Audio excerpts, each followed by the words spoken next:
بسم اللہ الرحمن الرحیم.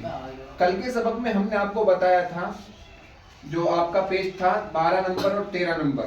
آج کا سبق ہم نے یسرنا القرآن کے اندر آپ کو دیا 14 اور 15 نمبر. 14 اور 15 نمبر کے اندر جو چیزیں آنے والی تھی وہ ہم نے آپ کو سمجھا دی. لیکن ہم شروع سے اسٹارٹنگ سے پھر سے آپ کو ایک بات بتاتے چلیں کہ ہماری اسٹارٹنگ یہ ہے کہ ہم جب سبق کو یاد کریں گے یا سبق کو سنائیں گے تو اس کے اندر کتنی چیزوں کو پہچان کریں گے, کتنی چیزوں کو بتاتے ہوئے چلیں گے. تو سب سے پہلے ہم نے آپ کو ایک نظم یاد کرائی کہ جس کے اندر حروف کی پہچان اور حروف کے مخرج تھے کہ کون سا حرف کہاں سے نکلے گا.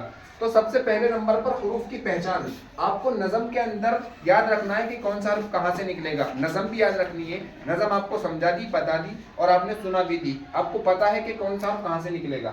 نمبر 2, پھر مسئلہ آتا ہے کہ جب ان حروف پر زبر زیر پیش آتے ہیں تو ان کو کیسے پڑھا جائے.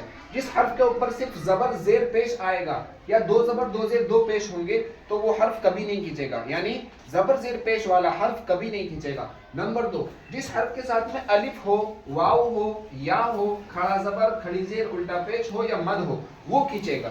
اس کی بعد میں تفصیل بتائیں گے کہ الف کے اوپر الف سے پہلے والے حرف پر زبر, واو سے پہلے والے حرف پر پیش اور یا سے پہلے والے حرف پر زیر ہونا ضروری ہے. مطلب یہ کہ الف, واو, یا, کھڑا زبر, کھڑی زیر, الٹا پیش والا حرف کھینچے گا. پھر اس کے بعد میں ہم نے ایک چیز آپ کو بتائی کہ جب پڑھتے چلیں گے, رما اور ہجو کرتے ہوئے چلیں گے تو آپ کو 5 حروف ایسے ملیں گے کہ جن میں آواز کو لوٹانا ہے یعنی قلقلہ کرنا ہے. تو وہ 5 حروف یہ ہیں: با, جیم, دال, طا, قاف.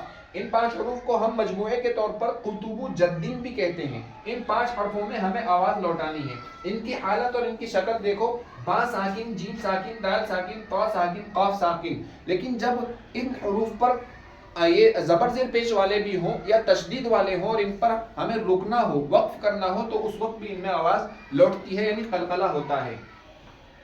اب اس کے بعد میں ہم نے آپ کو بتایا کہ 2 زبر 2 زیر 2 پیش جس حرف پر ہوں گے اس کو کہتے ہیں تنوین, اور جس حرف پر ایسا نشان ہوگا یعنی جس کو جزم کہتے ہیں اس حرف کو کہتے ہیں ساکن. تو یہ تنوین ہو گئی, یہ ساکن ہو گیا, یہ حرف ساکن ہو گیا.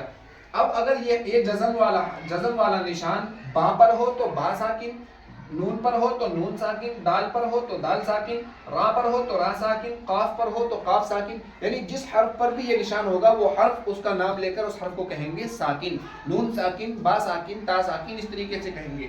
اب اس تنوین اور اس نون ساکن کے 4 قاعدے ہیں. اس تنوین اور نون ساکن کے 4 قاعدے ہیں. اب دیکھو اس تنوین اور نون ساکن کی آواز ایک سی ہوتی ہے. آپ اس کو پڑھیں گے با 2 زبر بن یا با الف 2 زبر بن, اور اگر اس کو پڑھیں گے با نون زبر بن تو یہ بھی بن اور یہ بھی بن. دونوں کی آواز ایک سی ہے. تنوین کی بھی آواز ایک سی ہوتی ہے اور نون ساکن کی آواز ایک سی ہوتی ہے. تو با 2 زبر بن, با نون زبر بن, یا با الف 2 زبر بن, با نون زبر بن. تو نون ساکن اور اس تنوین کے 4 قاعدے ہیں. ان 4 قاعدوں میں سے آج ہم آپ کو ایک پہلا قاعدہ بتائیں گے. اس نون ساکن اور تنوین کے بعد آپ کو معلوم تھا کہ نظم کے اندر ہم نے بتایا تھا کہ 6 حروف حلق سے نکلتے ہیں: حمزہ, ہا, عین, ہا, غین, خا. یہ 6 حروف حلق سے نکلتے ہیں. اس نون ساکن اور تنوین کے بعد اگر وہ 6 حروف جو حلق سے نکلتے ہیں یعنی حمزہ, ہا, عین, ہا, غین, خا, یہ 6 حروف اگر اس نون ساکن اور تنوین کے بعد آ جاتے ہیں تو غنہ نہیں ہوتا ہے, یعنی ناک میں آواز نہیں جاتی ہے. کس طرح پڑھیں گے؟ جیسے یا نون زبر ین, حمزہ واو زبر او, ین او, نون زبر نا, ین او نا.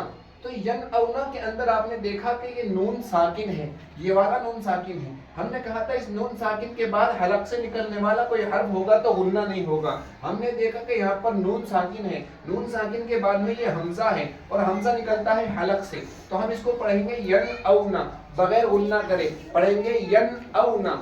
اس میں غنہ نہیں کریں گے, ین او نا اس طرح نہیں پڑھیں گے. ہم نے قاعدہ سمجھ لیا کہ نون ساکن اور تنوین کے بعد یہ 6 حروف حلق سے نکلنے والے آتے ہیں تو غنہ نہیں ہوتا ہے, ین او نا. دوسری مثال ہے ہا کی. نون ساکن کے بعد من ہا جرا, میم نون زبر من, ہا الف زبر ہا, من ہا جیم زبر جا, من ہا جا را زبر را, من ہا جرا.